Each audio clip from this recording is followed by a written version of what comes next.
Aaron Rodgers probably isn't watching. Here's something that he had to say after the news came out that he's agreed to terms with the Packers. Hey, everyone, just wanted to clear some things up. Yes, I will be playing with the Packers next year. However, reports about me signing a contract are inaccurate, as are the supposed terms of the contract I quote-unquote signed. I'm very excited to be back. Look, hey, this is the guy that decided to play games with words when he was asked if he's vaccinated, and he said, yeah, I've been immunized. In response to the question, are you vaccinated?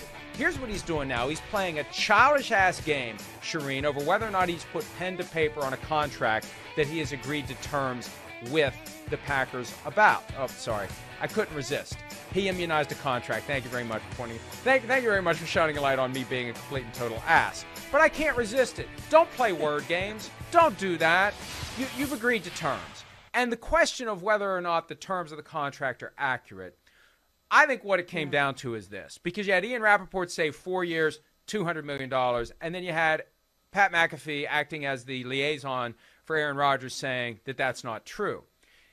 What I assume it is a 4-year, $200 million extension of his current deal, which makes it 5 years, $224 to $26 million total. New money versus old money. Happens all the time.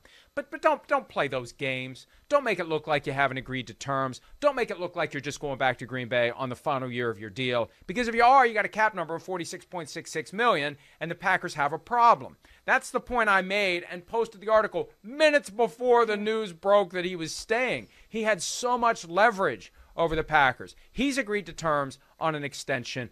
Whether he signs it tonight, tomorrow, the next day, he's going to sign it at some point between now and next Wednesday when that new salary cap kicks in and the Packers have to be in compliance with it. So he's staying. The rest is details. He's staying.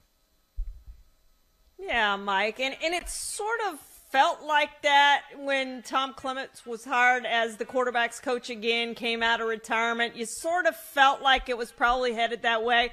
But, of course, Aaron Rodgers, being the drama queen that he is, had this go longer and longer and longer than it needed to be. Me. And longer. You said it, not me. And longer, I did. And longer than it needed to be, and longer than he initially said it was going to be, Mike. But this played out forever, and it didn't need to be that long. The Packers were willing to give this deal a long time ago.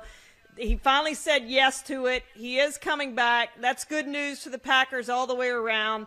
But I just got the sense that he was always going back there. And maybe he wasn't. Maybe he truly was torn, as we heard last week. But I think he just wanted some attention in this thing and drag it out a little longer and be in the headlines a little longer. And for us, that's great. It was great for business for us for a week, 2 weeks, however long this thing dragged out longer than it should have. Supposedly came down to the Packers, the Broncos, or retirement. And it really would be fascinating to learn that he wanted to go to the Broncos, but they said, no thanks, we're trading for Russell Wilson. If Russell Wilson truly was the first choice, and again, I don't believe that, but wouldn't that have been something if Rodgers had decided to go to the Broncos? And maybe what happened was he started to get the feeling that they're okay with Russell Wilson, so maybe you should stay in Green Bay. But the bottom line is he's not retiring. He's sticking around. And I'm going to wait to see the final contract because the devil is always in the details, but I've been told to expect a structure that allows him to walk away without any financial penalty after any year of this contract. So it's not going to be a firm, clear commitment. There's not going to be some huge amount of money he'd have to repay. It's going to be 1 year at a time, no financial consequence if you leave, but there has to be a huge signing bonus to knock down his cap number. And it may just be it's a huge signing bonus with deferrals 2023, 24, 25, so he's never actually paid the money, and if he walks away, he doesn't have to give anything back. He just never gets it. But it's structured as a signing bonus so that the Packers can get that cap relief they desperately need. So we'll see once he signs the contract, once the contract shows up officially on the NFL's database, then we'll know, and we'll be able to tell everybody exactly what's going on. But I think that's the direction it's heading in. This feels like the Packers pushing the chips all in a different way than the Rams did last year with trading and signing a ton of guys.